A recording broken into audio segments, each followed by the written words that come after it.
ნუ სჭამთ აფთრისასა და რომელი მსგავს მისა არს. ბესარიონ მიქავა.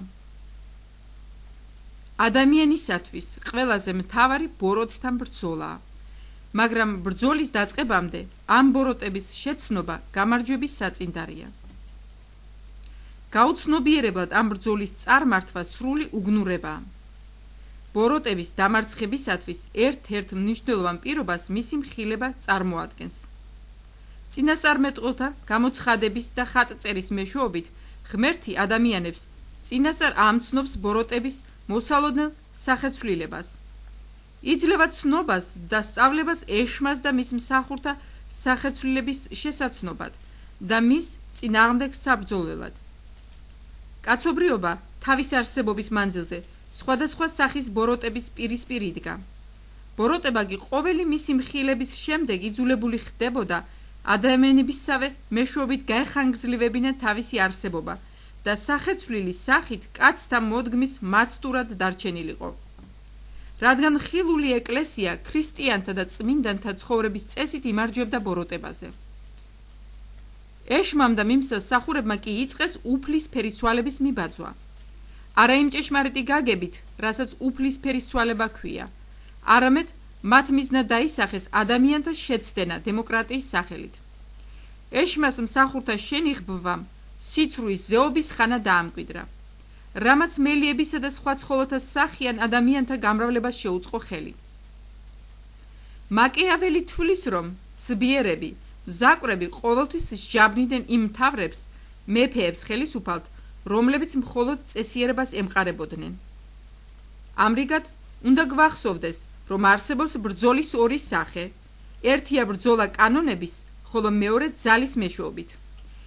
პირველი ნიშნეულია ადამიანებისათვის, მეორე კი მხეცებისათვის, მაგრამ რა კი პირველი ხშირად არასაკმარისია, ძალაუნებურად უნდა მივმართოთ ხოლმე მეორეს.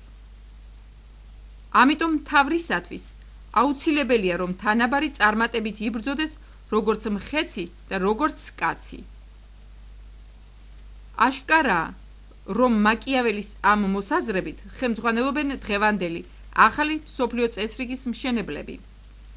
ეკრძალებოდეთ, უკვე ვითარ განკრძალულად ხვალთ, ნუ ვითარცა უგნურნი, არამედ ვითარცა ბრძენნი, გამოიცდიდით ჟამთა, რამე თუ დღენი ბოროტნი არიან. მე მუნ მსურის ხორცთა ამათ შინა ღმერთ კაცობა და არა პირუტყ კაცობა. ადამიანი მარადის უნდა იყოს აღჭურვილი საბრძოლოდ თავის სიბოროტესთან, ვინაიდან ყოველი ვნება მას შინა შესისხორცებული იზიდავს მას მონებად და მონებით კარგავს იგი კაცობრივ მაღალ სიმტკიცეს და ღირსებას და ერთვის ბუნებასა და პირუტყვისთანა. ალექსი ბერი, შუშანია. ეხლა მინდა გაგაცნოთ ბასილი დიდის განმარტება ცხოველებზე, კერძოდ აფთარზე და მელაზე. ასევე ბასილი დიდი ცხოველთა სახისმეტყველებაში აცხადებს, რომ საღვთო წიგნების მიხედვით პირუტყვებსა და ცხოველებს არანაირი სასჯელი არ აქვთ.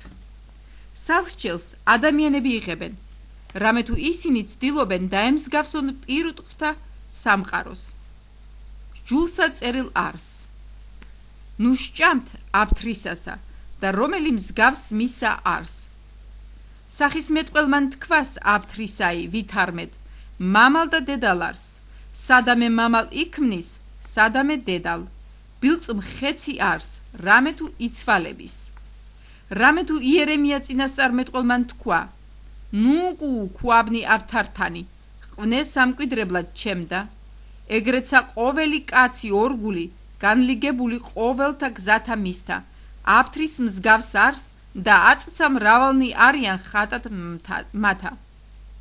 ჟამ ერთ შედიან ეკლესიად და ვითარცა გამოვიდიან ეკლესიით გარე ერისაგან, დედათა სახე აქუნ, უკვე კეთილად სამეთ თქვა სახისმეტყველან აფთრისათვის.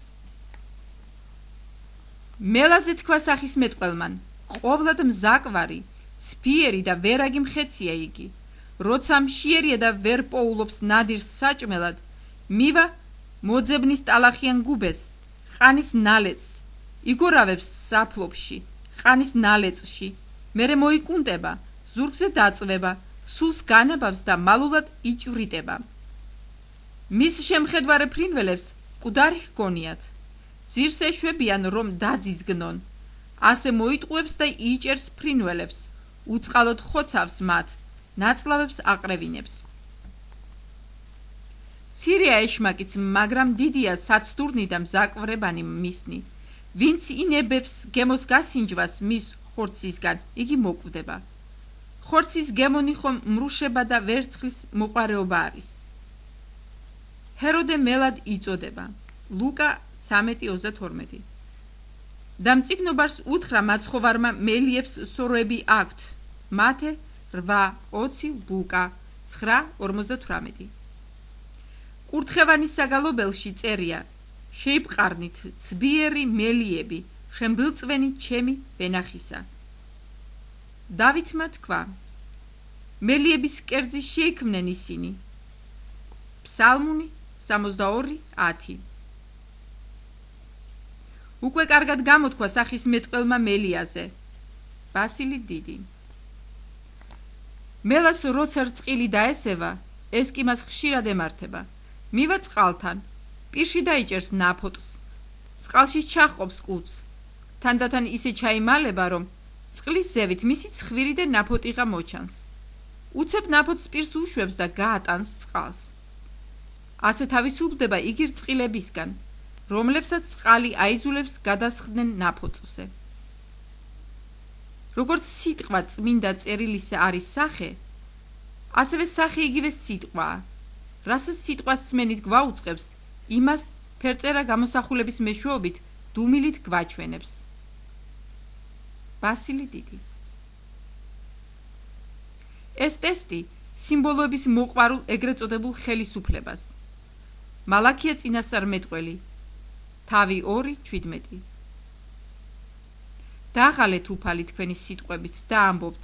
რითი დაღალეთ? იმით, რომ ამბობთ, ყოველი ბოროტმოქმედი კეთილად უჩსო უფალს და ისინი უყვარსო მას და სად არის სიმართლის ღმერთი?